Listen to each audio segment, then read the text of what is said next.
In the name of Allah, the Beneficent, the Most Merciful, I bear witness that there is but one God. Welcome to this first exclusively for YouTube commentary of the Black Agenda for February 6, 2012. And I want to share some ideas with us and emphasize the fact, first of all, that the Black Agenda Project, which is a program that has been initiated by the Nation of Islam, is connected to a worldwide movement, a struggle that you cannot stop. You cannot even slow down, because it's in the soul and the nature and the blood, the genetic DNA of black people to struggle for freedom, justice, liberation, and equality. I want to thank many of those who have shown concern and expressed interest in the recent turn of events at the radio station.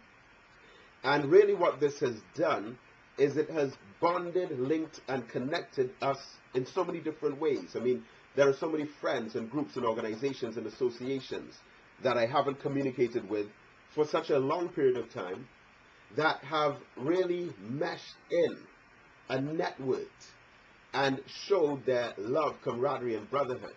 I mean, the OWTU, the Joint Trade Union Movement, President Ansel Roger, members of the Jamaat al-Muslimin, Imam Yassin Abu Bakr, in spite of his current illness and recovery, still took the time to take an interest. Members of the Islamic Resource Society, the Trinidad Tobago Organization for People of African Descent, the Emancipation Support Committee. So many brothers and sisters in the media, I mean, radio station More FM, 104.7, 91.9 FM, I-95, and of course 91.1 FM as well, and the people at TV6 who showed concern, CNMG, and of course the many friends in Power 102.1 FM as well. Brothers and sisters who have joined the Black Agenda Project, joined our organization as part of the whole turn of events, recognizing that there's something afoot.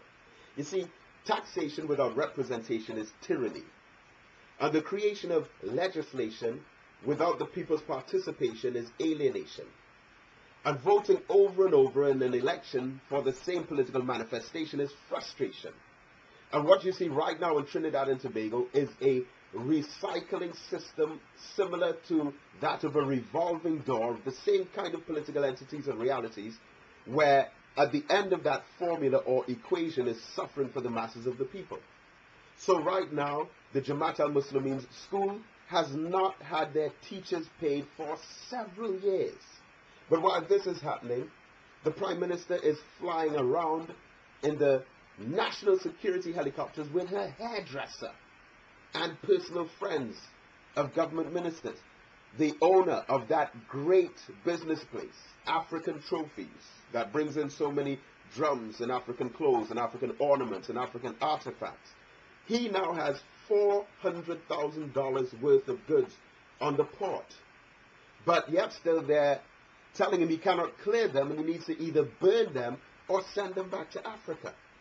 You have black people and poor people all over the country. Bad roads, problem in schools, racism, discrimination, and unemployment, degradation of humanity, devaluation of human dignity. And then the newspaper today is saying that it's all a plot to embarrass the Prime Minister. And then on top of all of this, with perceived political interference in the media, we have the leader of the 1970 Black Power struggle, McCandle Dagger, coming out to say that the media is being unfair to the Prime Minister. In light of all of this that's taking place around us, you see, Trinidad and Tobago has a revolutionary spirit. And I say this about us, it is in our blood.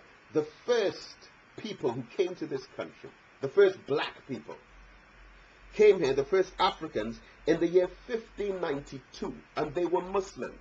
Read the writings and the research of the greatest historian that we have, Michael Anthony, who explains that these Africans who came here on the order of Captain Antonio de Berrio, 400 of them, came here. They were Muslims from Spain, and the first Islamic communities in Trinidad were of African people.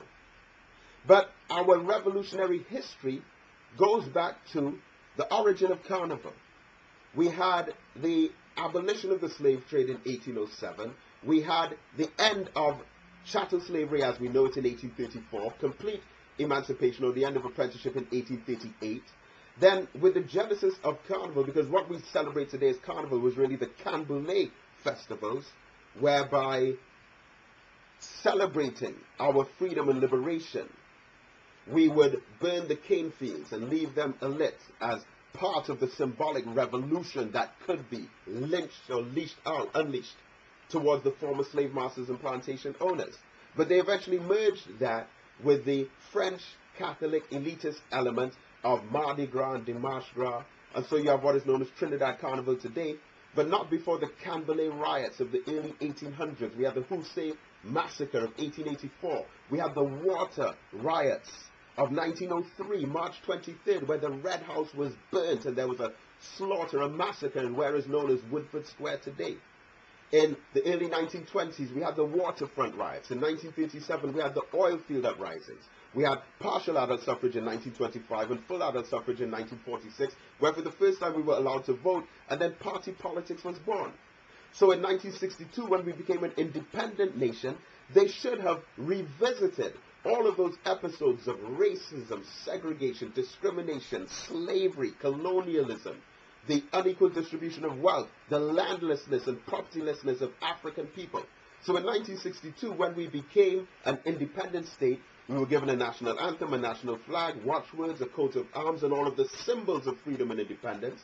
But by 1970, just 8 years after independence, we still had to struggle for the same freedom, justice, and equality that independence should have given us, because according to Acton Camejo, in a study that he did at the University of the West Indies, 50% of the elites in Trinidad were white. Almost 20% were what they called near-white or Trini-white. And only 4% were African. Now think about this. The white population was less than 1%. But they had 70% of the elites. The African population, on the other hand, was 50%. But they only had 4% of the elites. Now, how can 1% of the country have 70% of the elites, that's the whites, and then on the other hand you have African people, 50% of the population, but only 4% of the elites? And then Kevin Yelvington, in his studies on the typical social structure within a staff or employment practices within the Trinidad and Tobago industrial sector, showed that that same pattern, almost that identical triangular-shaped social structure from the days of slavery, remains in these modern times, because we have been blinded into believing that here every creed and race finds an equal place in this rainbow country, one love, and there's racial harmony, simply because you play carnival together, go to the beach together, play sports together. When the Soca Warriors are playing, or when the West Indies cricket team is playing cricket, that we all come out and there's harmony. But when it comes to raw economics, ownership of land, business entrepreneurship, industry, trade, and commerce, there is such a rigid, institutionalized racism that is so heavily embedded within the system. And unfortunately, so many of us are caught up in the carnival mentality. I mean, who would believe that among us as a people, there are so many cases of teenage pregnancy, but yet still sex is promoted in the culture among young people? There are so many cases of HIV/AIDS, but at the same time, promiscuity is seen to be a value or a characteristic or attribute that is of worth through the culture that is being promoted and marketed to our young people. Who would believe that we're in this condition? There are by far more negative social experiences attached to alcohol than there are positive social experiences, but yet still again, who would believe that our culture is so heavily promoting alcoholism to the youth, but not the 5 basic principles that I outline in almost all of the schools that I go into for the young people? 1, education. 2, land ownership. 3, business entrepreneurship. 4, family reorganization. And 5, the mastery of modern technology.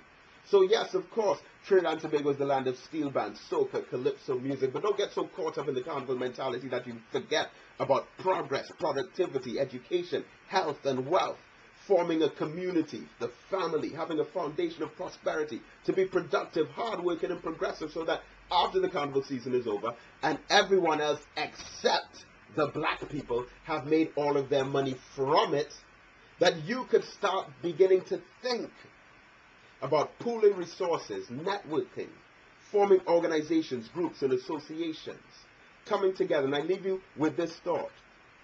Think of in the poorest part of any black ghetto, where you have a plumber and an electrician living next door to each other. Both of them work for someone else who lives down in the west. So the plumber has an electrical problem in his home, and the electrician has a plumbing problem in his home. Both of them go to work, and then the boss sends each of them back to the home of the other one.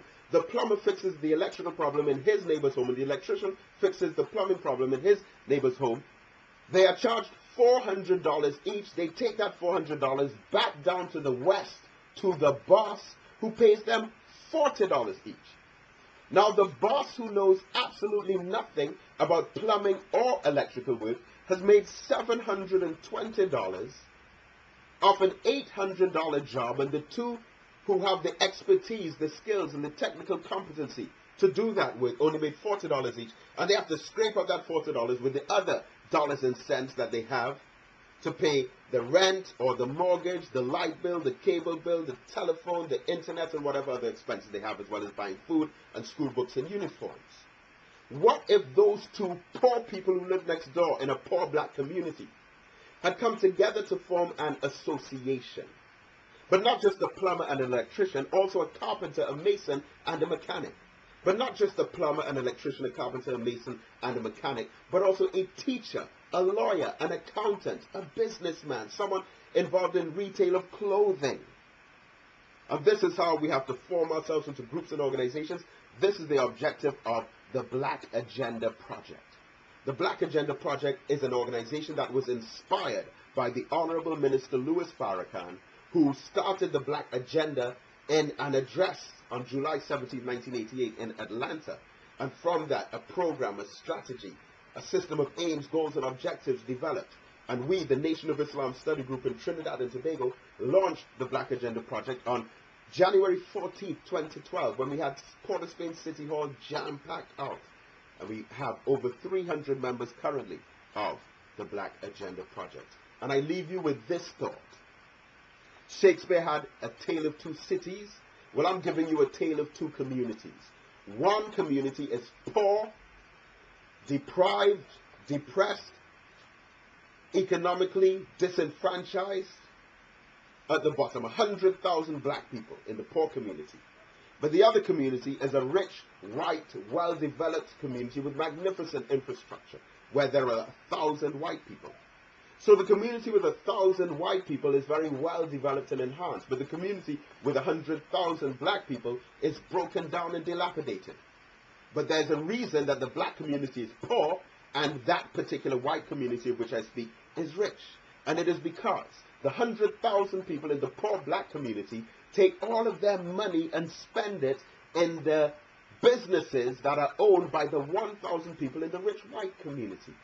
So the people in the rich white community take that money and build and develop and grow and expand on their already great resources and wealth and assets and capital.